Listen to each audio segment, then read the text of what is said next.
Waffles are a staple breakfast food, especially in America. And let's face it, they're amazing any time of day. Restaurants like IHOP and Waffle House specialize in this comfort food, but the good news is they're not hard to make, and today we're going to learn how to make tasty waffles.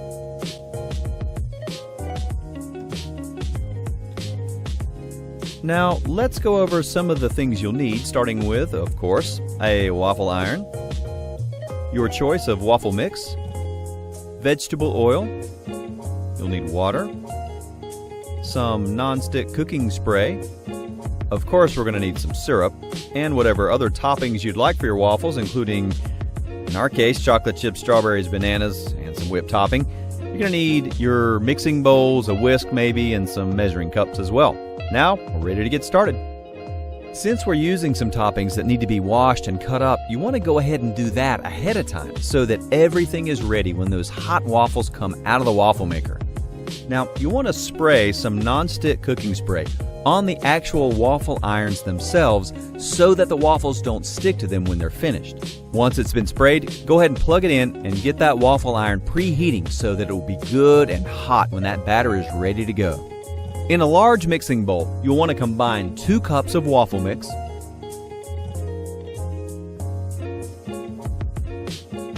1.5 cups of water, and 1/3 of a cup of vegetable oil. Whisk it together until there are no large lumps left in the batter. When it looks good to you, let it rest. That's right, I know you're hungry, but you need to be patient. Take a break, let the batter rest for 4 to 5 minutes before proceeding to the baking. I should add that some pancake and waffle mixes require an egg to be added. Ours didn't, but if yours does, this is where you'd want to crack an egg and mix it in.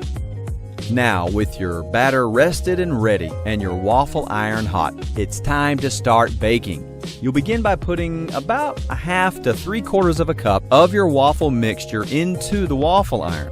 Now, exactly how much to use for your specific mix and your particular waffle iron is sometimes a matter of trial and error, so you might have to do it a few times to get it right. Once the batter is in, shut the waffle iron and let the magic begin. While the waffle's baking, you'll see some steam escaping, you'll see some excess batter come sputtering out of the sides and making a mess all over the place. It's totally fine, completely normal.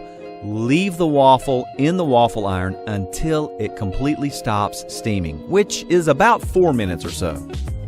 Once it's done, carefully open your very hot waffle iron and gently use a fork to pry that waffle out if it needs it onto your plate.